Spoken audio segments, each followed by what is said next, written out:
महात्मा उपासक डॉक्टर सोहनराज तातेड़ पुनरुत्थान और आत्मविज्ञान के बाद अब ला रहे हैं सनातन सत्य, जैसी दृष्टि वैसी सृष्टि, कुदरत, कुदरती रचना एवं कुदरत के कानून से शाश्वत सुख की प्राप्ति। लॉग इन करें www.drsohanrajtated.com, YouTube channel doctor Sohanraj Tated, play store से डाउनलोड करें mobile app doctor Sohanraj Tated. ओम ह्रीं नमो अरहन्ताणं, ओम ह्रीं नमो सिद्धाणं, ओम ह्रीं नमो आयर्याणं, ओम ह्रीं नमो उवज्जायाणं, ओम ह्रीं नमो लोहे सव्वसावुणं, ऐसो पंच नमोकारो सव पावपणासनो मंगलाणं च सव्वे सिंह पडमं हवै मंगलम, पडमं हवै मंगलम। ओम नमो भगवते वासुदेवाय नमः। ओम नमः शिवाय। जय सच्चिदानंद। भाइयों बहनों, मातृशक्ति को नमन। आज का हमारा बहुत सुंदर विषय नणस्स सार मायारो, ज्ञान का सार आचार है। देखिए, तीन टर्म्स आती है, एक तो अज्ञान, दूसरा ज्ञान और तीसरा विज्ञान। अज्ञान का अर्थ है कि जो वस्तु जैसी है उसको वैसा नहीं मानना, उसके विरुद्ध मानना, मिथ्या मानना, गलत मानना, झूठ मानना, वो अज्ञान है। जैसे कि साधु को असाधु समझना, असाधु को साधु समझना, मार्ग को कुमार्ग समझना, कुमार्ग को मार्ग समझना, मुक्त को अमुक्त समझना, अमुक्त को मुक्त समझना। इस तरीके से जो विरोधी बातों को सपोर्ट किया जाता है, विरोधी बातों को स्वीकार किया जाता है, मिथ्या बातों को स्वीकार किया जाता है, वह सारा अज्ञान है। दार्शनिक भाषा में बात करें तो अज्ञान है मैं कौन हूं, इसकी हमको जो है स्पष्टता न होना, इसकी जानकारी न होना, यह भी एक बड़ा अज्ञान है। जैसे कि मैं सोचने लग जाता हूं कि जो कुछ मैं जीवन में करता हूं सब करने वाला मैं खुद ही हूं।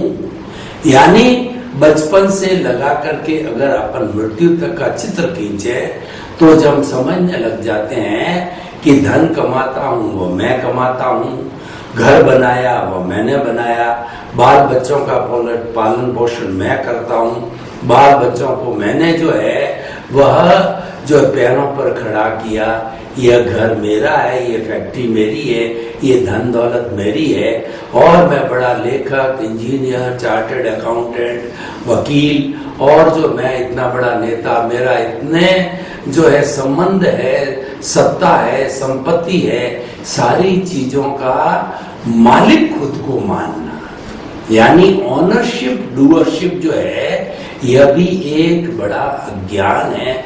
जबकि वास्तव के अंदर जो हमारा सनातन सत्य है वह कुदरत चेतना, कुदरत के कानून पर आधारित है। तो कुदरत तो ये कहती है कि कर्ता व्यवस्थित शक्ति यानी मैं हूं, और समस्त प्राणियों का मैं क्रिएटर, ऑपरेटर और डिस्ट्रॉयर हूं, वो कर्ता नहीं है। फिर भी व्यक्ति अपने अहंकार के वशीभूत अपने आप को कर्ता मान लेता है। यह कर्म बंधन का कारण भी ये सबसे बड़ा अज्ञान है। इस अज्ञान को मिटाना है, ये तो अज्ञान की बात है। दूसरा ज्ञान का अर्थ होता है सही स्थिति की, यूनिवर्सल ट्रुथ, सार्वभौम सत्य, अल्टीमेट रियलिटी, सनातन सत्य की जानकारी होना, यह ज्ञान कहलाता है। कि आखिर इस संसार की जो है वास्तविकता क्या है, यह जो है ज्ञान कहलाता है। और ज्ञान के लिए गुरु की आवश्यकता होती है, बिना गुरु ज्ञान नहीं मिलता है। गुरु गोविंद दाऊ खड़े और काके लागू पाए, बलियारी गुरु आपने और गोविंद दियो बताए।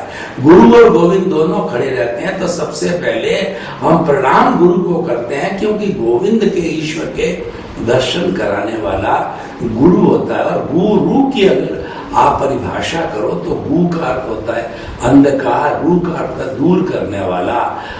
गुरु वह व्यक्ति होता है जो हमारे अज्ञान रूपी, जो अज्ञान की परिभाषा मैंने की, कर्ता भाव की कही है, तो उसको जो मिटाने वाला होता है वह गुरु होता है। गुरु को एक दीपक की संज्ञा दी है, क्योंकि दीपक को घने अंधेरे में रख दीजिए तो वह उस अंधेरे को हर लेता है। और इसीलिए सरस्वती देवी को भी ज्ञान की देवी कहा गया है। और जब कभी भी हम बड़े ज्ञान के कार्यक्रम करते हैं तो सरस्वती की मूर्ति स्थापित करते हैं, तो दीप प्रज्वलन करते हैं। दीप हमारी जो है ज्ञान गंगा का, ज्ञान यज्ञ का प्रतीक है।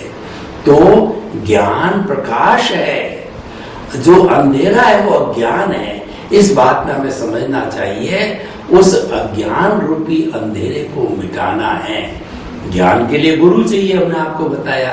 तो जब हमारे पुण्योदय से और भाग्योदय से हम सर्च करते करते गुरु की प्राप्ति कर लेते हैं, हम सद्गुरु या ज्ञानी पुरुष की प्राप्ति कर लेते हैं, वो ज्ञानी पुरुष हमारे पुण्योदय के कारण हमारे अनंतानुबंधी कसाय को भस्मीभूत करके और हमको कर्ता पद, जो कि कर्म बंधन का कारण था, जो मिथ्यात्व था, जो अज्ञान था, उस अज्ञान को हटा करके अज्ञान रूपी जहर की थैली को कहिए, अनंतानुबंधी कषाय को कहिए, वो राग द्वेष को कहिए, उसको हटा करके उसके स्थान पर हमको जो है आत्मपद यानी अंतरात्मा के पद पर बिठा देता है।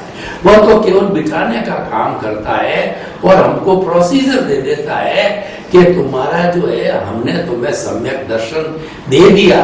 सम्यक चारित्र के लिए वो हमको जो है प्रीति, जागृति और अनुभव देता है। तीन हमको मेथड देता है। प्रतीति का अर्थ यह है कि हमने तुम्हारे को आत्मपद बिठा करके, पद पर बिठा करके तुम्हारे को एहसास करा दिया कि 24 आवर्स तुम्हारे को चिंतन करना है कि मन वचन काया, जो अज्ञान है वो मन वचन काया, मन वचन काया से मुक्त ऐसा मैं शुद्ध आत्मा हूँ, ऐसा आपको चिंतन करना प्रीति है। और जागृति का मतलब ये आपकी जागृति, ये आपका रियल पुरुषार्थ, ये आप कर्तव्य जो हम जीवन भर पुरुषार्थ करते हैं ना। पुरुषार्थ बिना काम नहीं चल सकता, पुरुषार्थ के बिना हम बैठे रह जाएंगे क्या, पुरुषार्थ से कौन सी सफलता मिलेगी। यानी पुरुषार्थ के बारे में हम कितना चिंता रखते हैं, तो वह पुरुषार्थ है, वो आपकी जागृति है, वो रियल पुरुषार्थ है। सतत आपके भीतर एहसास रहना चाहिए कि मन वचन काया से मुक्त ऐसा मैं शुद्ध आत्मा हूं। तो ये हो गया जागृति। और जब ये जागृति बनी रहेगी, ये दीपक की लौ जलती रहेगी, 5 आज्ञा का सुरक्षा कवच आपके पास में रहेगा, तो वो 5 आज्ञाई मोक्ष है, 5 आज्ञाई सम्यक दर्शन, सम्यक ज्ञान, सम्यक चरित्र, सम्यक तप है, उसका आप पालन करते रहोगे तो, और आप आत्मपद पर बैठ करके प्रीति को करके और जागृति को करके और अपना धीरे धीरे जो है आप अनुभव बढ़ाते रहोगे। तब अनुभव बढ़ते बढ़ते ये अनुभव जो है 360 डिग्री तक पहुंच जाएगा, जो कि हमको ज्ञानी पुरुष ने 2% तक दिया है, जागृति 15% तक दी है, प्रतीति तो 100% बिठा दी है, क्योंकि मुख्य कार्य तो सम्यक दर्शन का यही है। प्रीति इज इक्वल टू सम्यक दर्शन। तो वो आप जो है 360 डिग्री तक पहुंच जाओगे धीरे धीरे, 1 जन्म, 2 जन्म, 5 जन्म के बारे में। तब उसके बाद में आपको आपका जो रियल पुरुषार्थ की जो उत्कृष्ट अवस्था केवल दर्शन हो जाएगा। यानी आपके जो दर्शना मोहनीय जो है का आवरण हट जाएगा, ज्ञानावरणीय आवरण थोड़ा सा बाकी है, तो दशनावरणी आवरण हटने के बाद में अगले जन्म में आपको परिणाम के रूप में केवल ज्ञान हो जाएगा, और केवल ज्ञानी स्वयं इस औदारिक शरीर के अंदर वो भगवान का रूप होता है, पूजनीय होता है, और उसी जन्म में वह मुक्ति को जाता है। जो 12वां गुणस्थान है वह गुणस्थान वीतराग का गुणस्थान है, वहां पर केवल दर्शन होता है। और 13वें गुणस्थान के अंदर वह जो है वो हमारा जो कहना चाहिए परम पुरुषार्थ का स्थान होता है, केवल ज्ञान होता है। 14वें गुणस्थान में अ उ ई री ल 5 अक्षर गुण है। जब जो है वो हमारे शरीर का व्युत्सर्ग होता है, पहले मनोयोग जाता है, फिर वचन योग जाता है, फिर 2/3 काया का योग अवगाना रह करके, और हमारी आत्मा सिद्ध बुद्ध मुक्त बन जाती है, सिद्ध शिला में भगवान बन करके विराज जाती है, अनंत सुख के धाम में चली जाती है, फिर कभी भी 84 लाख जीवा योनि में लौट कर नहीं आती। तो भाइयों बहनों, ये होगी ज्ञान की बात। अब देखिए विज्ञान क्या है। विज्ञान ये है 360 डिग्री के जो है अनुभव को प्राप्त करना, केवल दर्शन को प्राप्त करना, यह विज्ञान है। तो इस तरीके से हमारे हो गया जो है अज्ञान, ज्ञान और विज्ञान। तो ये जो है नानस्स सार मायोर का अर्थ हो गया कि ज्ञान का सार आचार है, यानी आपको गुरु ने कृपा करके ज्ञान दे दिया, और आप उस ज्ञान को जो है वह जो है वो पढ़ते रहो, उसकी जो है वो परावर्तना करते रहो, उसको धारण करते रहो, उसको बांटते रहो। तो वो बांटने से, याद करते रहने से वो जो है प्रचना, और दूसरा क्या है कि आपकी जिज्ञासा को करना, और ईश्वर प्रणिधान, परिवर्तना, ये सब करते करते जो है वो हमारा ज्ञान जो है और विस्तृत होने लग जाता है। तो उसका सार क्या है, यानी ज्ञान का सार है वो आचार है, यानी सम्यक ज्ञान के बाद में सम्यक आचार होना चाहिए, वो जीवन में ढालना चाहिए। तो जीवन में सम्यक आचार को जो है पालन करने के लिए जो हमारे पास के अंदर जो चौथी आज्ञा है कि जो फाइलों का संभावपूर्ण निपटारा करना, इसका अर्थ ये हो गया कि हमारे जीवन में जो संपर्क में आती है वो सब फाइलें हैं। जैसे शरीर है हमारा, फाइल नंबर 1 है, और जीवन भर साथ रहती है पत्नी, फाइल नंबर 2 है, पुत्र फाइल नंबर 3 है, पुत्र की पुत्र वधू फाइल नंबर 4 है, पोता फाइल नंबर 5 है, और दूध वाला वगैरह, ये सब मिला के सब फाइलें हैं। और ये फाइलें क्या होती है कि ये जो है वो कोई लेने वाली होती है, कोई देने वाली होती है, यानी वह उदय और प्रारब्ध के जो है अधीन, उसके उपादान के अनुरूप जो हमारी ये जो कुदरत है वह वैसा निमित्त ला करके खड़ा कर देती है। तो हमें जो है उस फाइलों का संभाव को निपटारा करने का अर्थ यह कि जो भी निमित्त हमारे सामने सेवा देने वाला या सेवा लेने वाला, हमारा तिरस्कार करने वाला या सम्मान करने वाला खड़ा किया, उसको निर्दोष मानो, उसका कोई दोष नहीं, उसकी अनुनय विनय करो, और जो है उसके प्रति कृतज्ञता ज्ञापित करो। तो वो मुझे एनओसी देने वाला है, वह मेरा हिसाब करने वाला है, क्योंकि जितना भी हिसाब जो चल रहा है शरीर के माध्यम से, वो जब पूर्ण होगा तो मुक्ति होगी। विचार व्यवहार शुद्धि बिना, विचार व्यवहार शुद्धि बिना निश्चय शुद्धि नहीं है। तो हमको पहले जितना यानी जिन जिन आत्माओं को हमने कष्ट पहुंचाया, दुख दिया है, उन सब से एनओसी का मतलब क्षमा याचना करके, उनसे माफी मांग करके जब शुद्ध होंगे तभी हमको मुक्ति मिल सकती है।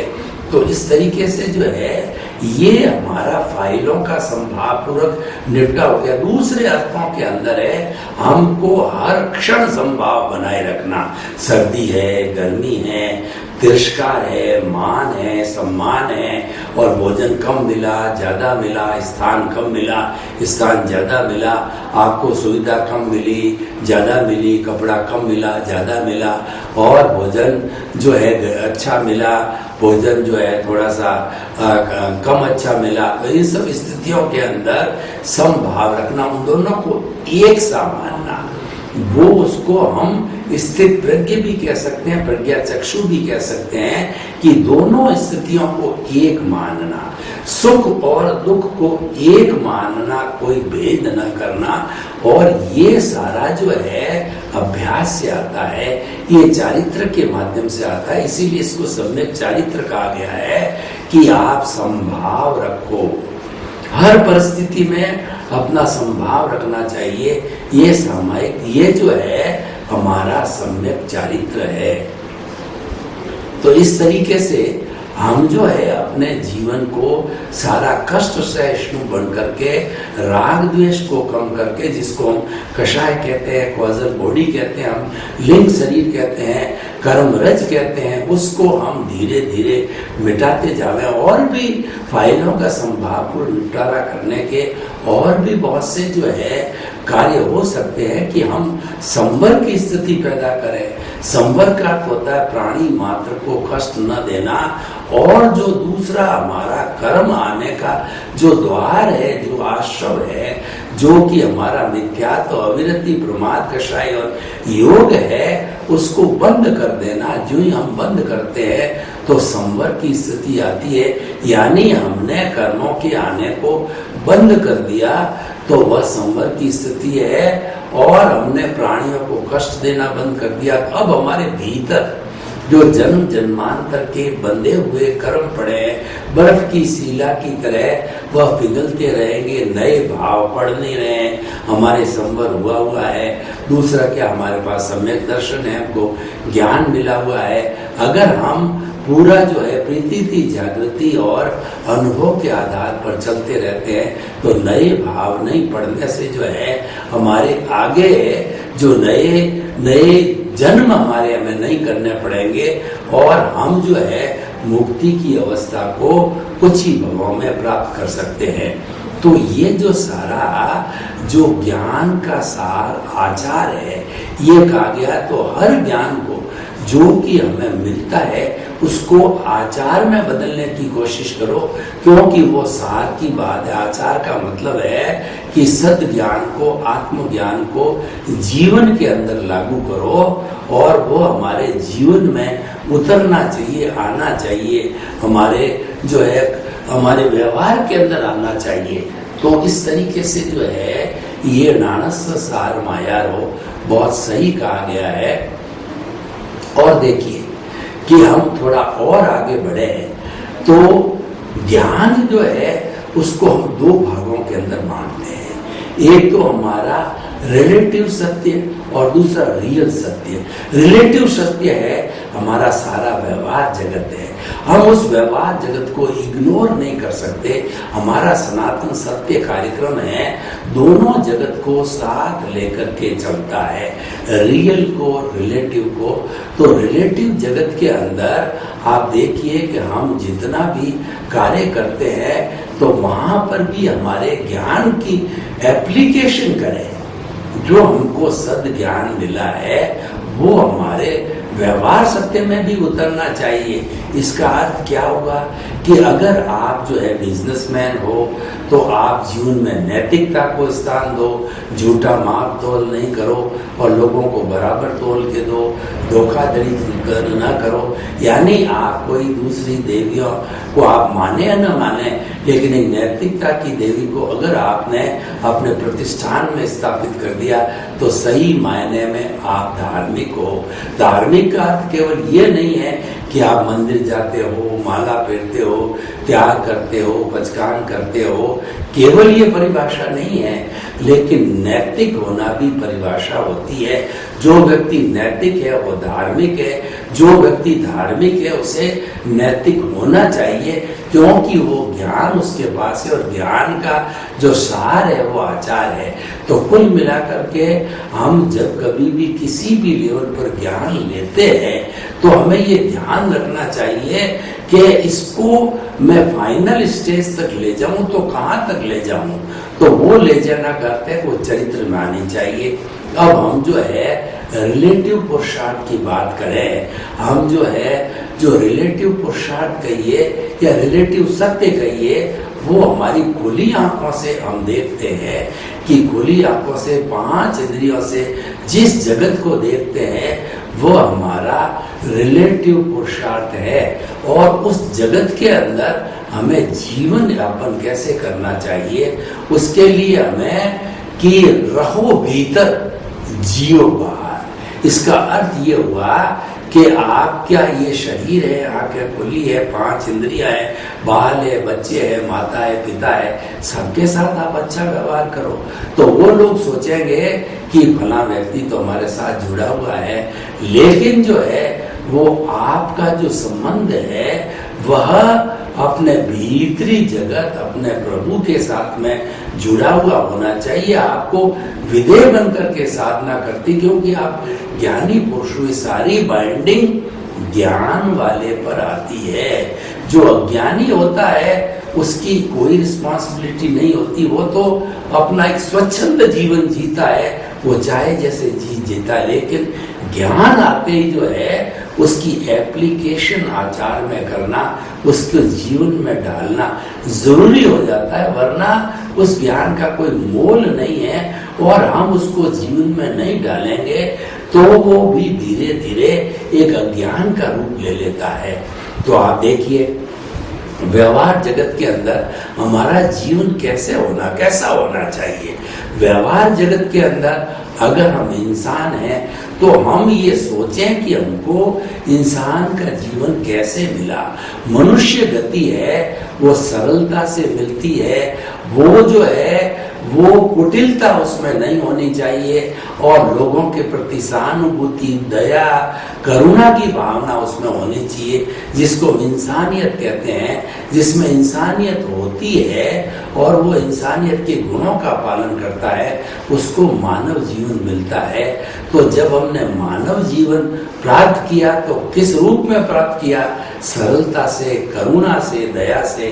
तो वो गुण हमारे भीतर जीवन में आना चाहिए। इसका अर्थ ये है कि जिस कारण से हम इस अस्तित्व में आए हैं वो कारण आगे कंटिन्यू रहने चाहिए।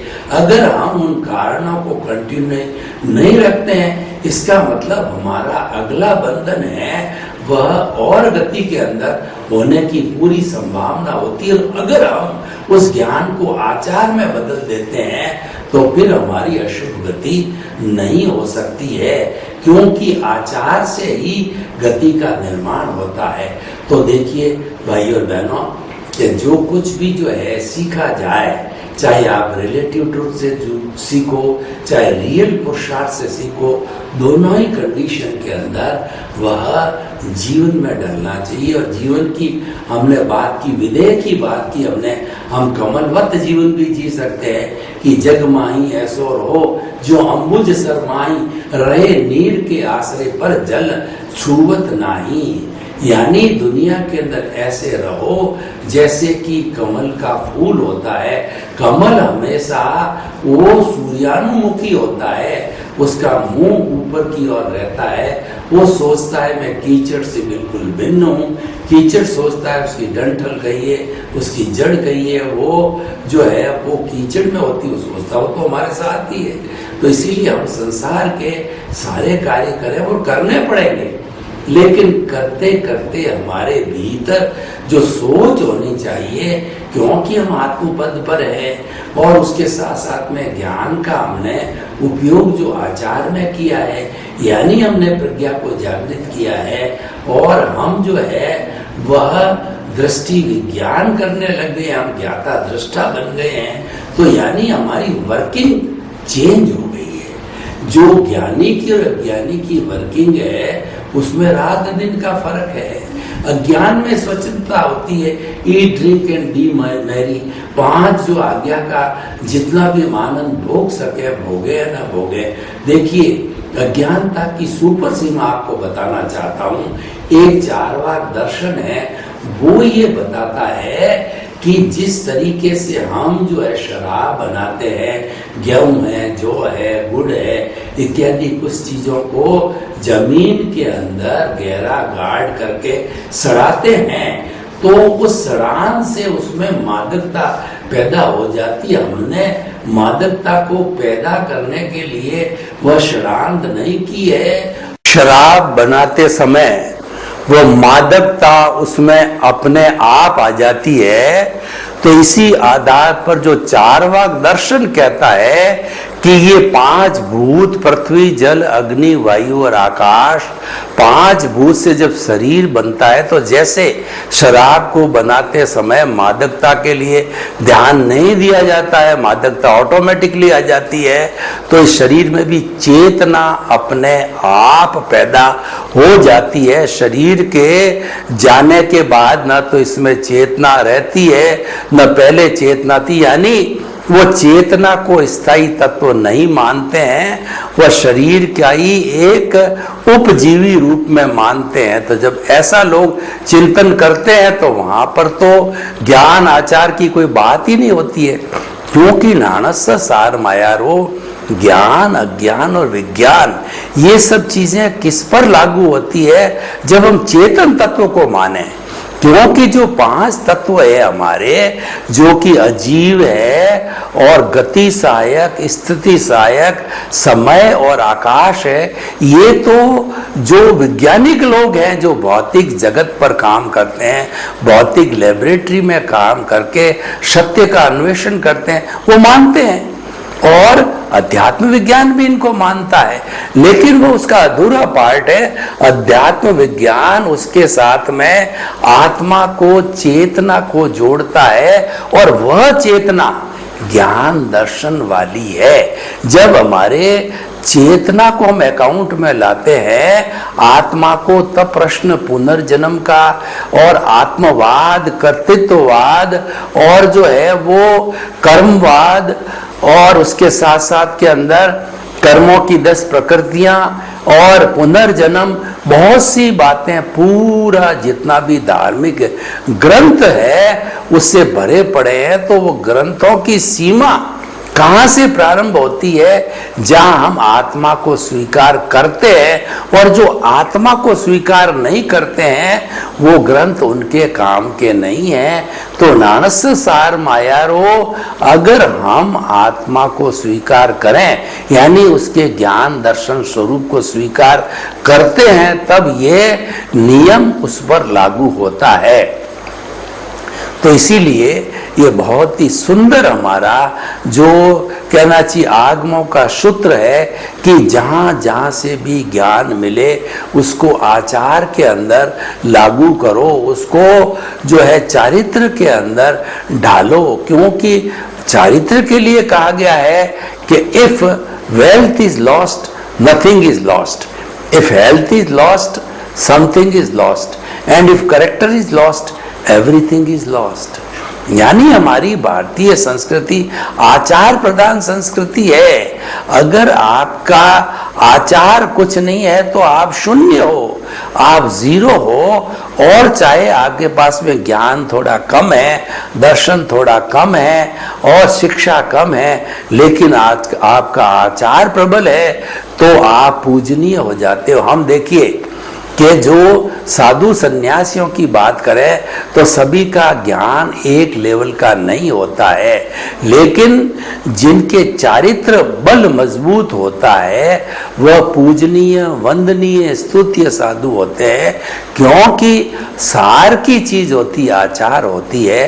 देखिए, आचार के लिए बात कही गई है कि मेरे पास हाथ में पेन किलर है और मेरे घुटने में जबरदस्त दर्द हो रहा है, उस पेन किलर को जब तक मुंह में डाल के पानी दूध चाय के साथ के अंदर नहीं गिटूंगा तब तक वह उन कोशिकाओं तक जो कि मेरे जो घुटने के आसपास से नहीं पहुंचेगी तो वो पेन की हीलिंग कैसे करेगी। हाथ में रखने से पेन जो है दूर नहीं होगा, आपको उसको मुंह में डालना पड़ेगा, तब जाकर के वो पेन को कम करेगी।